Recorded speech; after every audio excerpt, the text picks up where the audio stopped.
వి gold trusted gold buyers మీరు తాకట్టు పెట్టిన బంగారాన్ని విడిపించి ఈ రోజు ఉన్న మార్కెట్ ధర అంటే ఏం లేదంటే it is not about the lifting of the cup or title. It is about the game we play in the house. And మనం అక్కడ ఏం జరుగుతుంది రిజల్ట్ అనేది పక్కన పెడితే I want give my best. And కానీ చూద్దాం. I don't want reveal. నా గేమ్ అన్నది నాకే తెలియదు. ఇప్పుడు వచ్చి నేను వెళ్ళి లోపలికి వెళ్ళి ఏ గేమ్ ఆడబోతున్నాను కూడా నాకే తెలియదు. చూద్దాం. డెఫినెట్గా మీరు అనుకున్నదే జరగచ్చేమో. తదాస్తు. Super sir. అంటే ప్రతి ఒక్క హీరోకైనా విలన్ కైనా అంటే ఆన్ కెమెరాస్ కి విలన్ అయినా ఆఫ్ కెమెరాస్ కి నార్మల్. సో మిమ్మల్ని రాముడు అని ట్యాగ్ ని యాక్సెప్ట్ చేస్తారా, కృష్ణుడు అనే ట్యాగ్ ని యాక్సెప్ట్ చేస్తారా? కృష్ణుడు అంటే పూర్తిగా కృష్ణుని కాదు, రాముడు అంటే పూర్తిగా రాముని కాదండి. రామకృష్ణ అంటే కరెక్ట్ సెట్ అవుతుంది. అలా కాదు, ఏదో సరదాగా ఉందని చెప్పాను తప్ప నాట్ అంత ఐఎమ్ నాట్ అంత కృష్ణుడు అంత రొమాంటిక్ అయితే కాదండి నేను. బట్ అలానే రాముడు అంతా సిన్సియర్ గా అంత రాముడు అంతా కూడా కాదు. అంటే రాముడిని అని కూడా చెప్పలేను నేను. బట్ బర్నీగా మంచిగా ఉండడానికి ఐ ట్రై మై బెస్ట్. నేను అంటే ఎవరికి నచ్చుతానో ఎవరికి నచ్చలేదో తెలియదు. డెఫినెట్ గా ప్రతి మనిషి అందరికి నచ్చాలని లేదు, అందరికి నచ్చకూడదని లేదు. నేను మా అమ్మకి ఏ రోజు కూడా మా అమ్మ చేత రే ఏంట్రా నువ్వు అని అనిపించుకోకుండా, మా అమ్మ చేత తిట్లు తినకుండా మంచిగా ఉండాలని చెప్పి నేను కోరుకుంటాను. నేను అలాగే మై మెంటర్, మై గురువు డెఫినెట్ గా అంటే అలాంటి మనిషి మన లైఫ్ లో నాగబాబు గారు లాంటి మనిషి మన లైఫ్ లో దొరకడం కూడా చాలా అదృష్టం అది. బికాజ్ ఆయన పరిచయం తర్వాత చాలా చేంజెస్ జరిగాయి నా లైఫ్ లో. నేను ద వే ట్రీటింగ్ పీపుల్, మనుషుల్ని ట్రీట్ చేసే విధానం కానీ, నా ఫ్యామిలీ మెంబర్స్ ని ట్రీట్ చేసే విధానం కానీ, రెస్పాన్సిబిలిటీస్ హెల్త్ కానీ, హెల్త్ విషయం కానీ, everything there are so many changes ఆయన. బికాస్ ఈ ఇంటర్వ్యూ ద్వారా నేను I'm giving a big salute for my guru, my mentor Nagababu sir. Super. Favourite actress ఎవరు? టీవీలో అంటే బిగ్ స్క్రీన్. నాకు టీవీలో యాక్ట్రెస్ కావాలి. బిగ్ స్క్రీన్ మీద one and only Savitri garu అండి.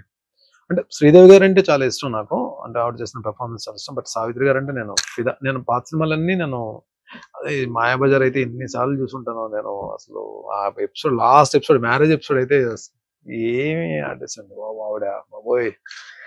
నమస్తే సావిత్రి గారు. నమస్కారం అండి సావిత్రి గారు.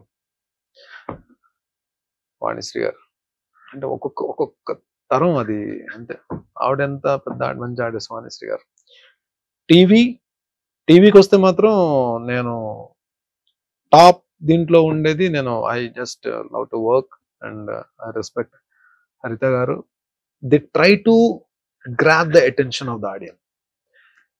టీవీకి ఏమైపోద్దంటే ఒక బ్లాక్ లో 10 మంది ఆర్టిస్టులు ఉంటారు. 10 మంది ఆర్టిస్టులు ఉన్నప్పుడు ఎవరి డైలాగ్స్ ఉంటాయో, ఎవరి పని ఏంటో మనకు తెలియదు. బట్ ఆడియన్ అటెన్షన్ అనేది గ్రాప్ చేయడం చాలా కష్టం. బట్ వీళ్ళిద్దరూ, హరిత గారు ఒకరు, జ్యోతిరెడ్డి గారు ఒకరు, కొంతమంది, అంటే నేను వాళ్ళిద్దరిని మిగిలిన వాళ్ళు నేను తక్కువ చేయట్లేదు. నాకు అందరూ all very good performance. But నేను వీళ్ళతో కొన్ని ఎక్కువ ప్రాజెక్ట్స్ చేశాను కాబట్టి నా ఫస్ట్ ప్రాజెక్ట్ అంటే పెద్ద మెగా ప్రాజెక్ట్ హరిత గారితో చేశాను కాబట్టి హరిత గారితో చాలా మంచి సీన్స్ చేశాను. అలాగే జ్యోతిరెడ్డి గారితో కూడా. అలాగే అందరూ మంచి ఆర్టిస్ట్. బట్ వీళ్ళిద్దరూ terrific artist and they love their work. Number of films చేశారు, Nandi awards, number of awards.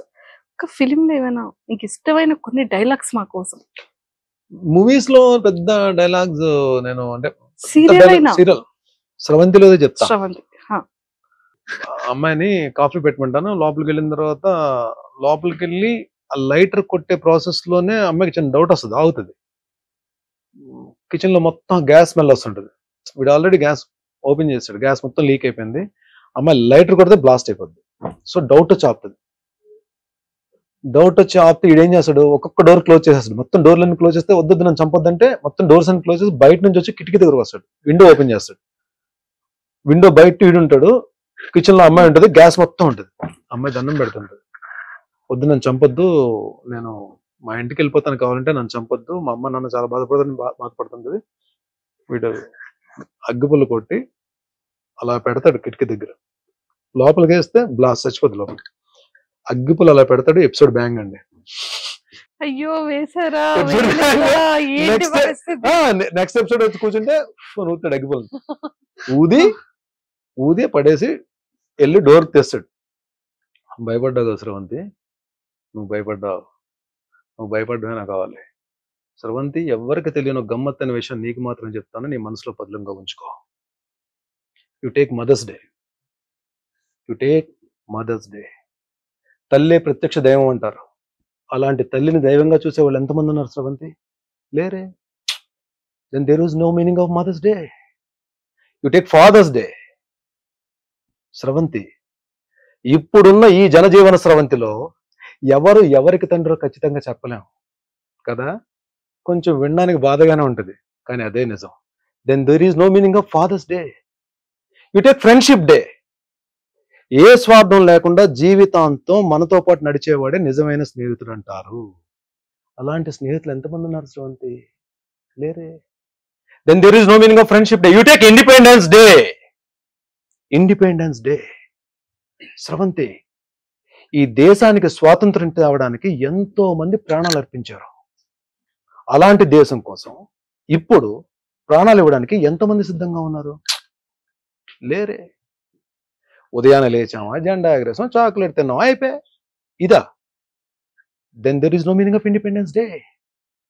కానీ ఫూల్స్ డే, ఏప్రిల్ 1 ఈ రోజు ఎవరో ఒకరిని చాలా సిన్సియర్గా ఫూలించడానికి ట్రై చేస్తారు.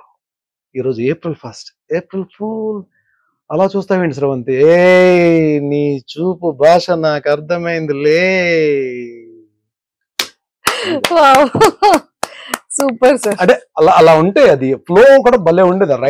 డైలాగ్ రైటర్ త్యాగరాజ్ గారు అని చెప్పి అద్భుతం డైలాగ్స్ రాశారు. అంటే అన్ని కుదిరాయండి ఆ సీరియల్ కి. అమ్మాయి కూడా డెబ్యూ ప్రాజెక్ట్ మీనాకి. నందకిషోర్ కూడా మంచి పేరు వచ్చింది ఆ హీరో క్యారెక్టర్ కి. మన శశికి ఫ్రెండ్ కి మంచి పేరు వచ్చింది. ఛత్రపతి శేఖర్ కి మంచి పేరు వచ్చింది. అంటే అన్ని కుదిరే ఆ సీరియల్ కి. సూపర్. వైఫ్ గురించి, పిల్లల గురించి.